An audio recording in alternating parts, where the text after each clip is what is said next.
We admire the goals of a Long Now Foundation, willing to engage humans in thinking about time, creating an object that will resonate in the future as well as in the past, something based on truly lasting principles: longevity, maintainability, transparency, evolvability, and scalability. Their idea is admirable and actually well proven. The rocks of the Stone Age, for instance, are an enormous clock made of stone that has lasted many thousands of years. The Long Now Foundation is simply reiterating what is a very old idea. Their idea of guardians is also not new. For instance, the institution of Judaism is this week celebrating their 5,776 years of existence, more than halfway toward the goal of the Long Now Foundation clock. The idea of thinking about a longer time frame at the path toward better stewardship of nature and the world is accomplished by many different organizations and artifacts, even though in less specific way. So as much as we found this idea interesting, some pieces are missing.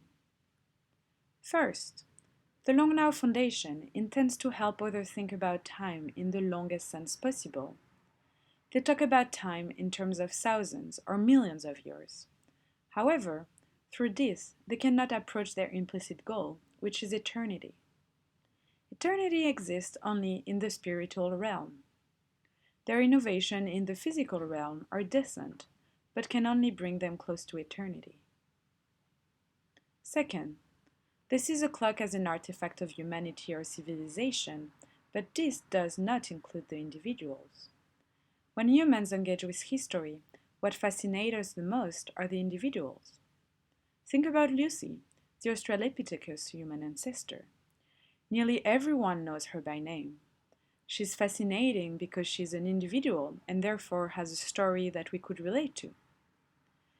This is far more fascinating to us than a faceless artifact. Thus, to improve on the idea of the Long Now Foundation, we will introduce two elements. We will spiritually innovate to create a spiritual artifact which will outlast physical time. And we will introduce the element of an individual, like me, as an intriguing example of some of the best elements of our time.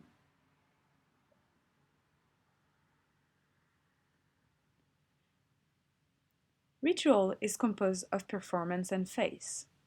The face in the outcome of a ritual is what differentiates it from a performance. Most, though not all ritual require sacrifice. And because we are making a ritual of eternity, we must, of course, offer a sacrifice of time.